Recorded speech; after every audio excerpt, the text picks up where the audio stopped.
ছুটি নিছে। তো ডিউ স্যার বিগত দিন ধরে কইতাছে যে আমরা দেখবো, কিন্তু 3 মাস ধরে তখন পর্যন্ত আমরা ইকোনমিক্সের ম্যাডামের টিচারের ব্যবস্থা করা হয়েছে না।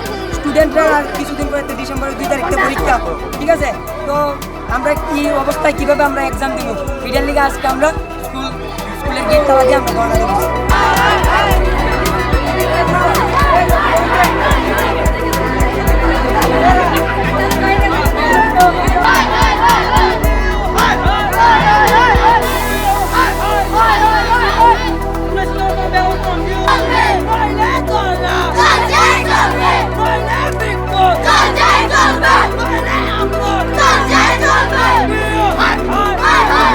স্কুলে 2 বছর হয়েছে সায়েন্স স্কুলছে, আমরা 2 বছর ধরে স্কুলে সায়েন্সে পড়তেছি। তো আমরা সব সাবজেক্ট টিচার একজন করি। আর ল্যাব যে আছে, আমরা ল্যাবে কোনো জিনিসপত্র আসলো না। আমরা ডিউ স্যারের কাছে আবেদন জানাইছি, আমরা অনেকবার মেমোরেন্ডাম দিছি, তারপরেও আমরা স্কুলের লেভেল লিগে কোনো ব্যবস্থা নিছে না।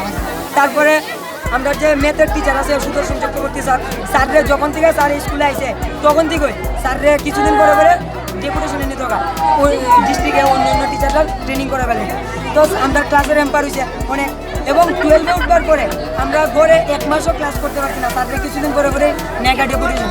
আর তখন আমরা 3 বছরের লেগে স্যাররে ডেপুটেশন এনেছে ডিস্ট্রিক্ট অফিসে। তো পয়সা দিয়ে রিপ্লেসমেন্ট দিব, কিন্তু আমরা রিপ্লেসমেন্ট চাই না, আমরা সুদর্শন চক্রবর্তী স্যারকেই চাই। আর আমরা যে ইকোনমিক্স ম্যাডাম আগে আসলো, শতাব্দী সরকার ম্যাডাম,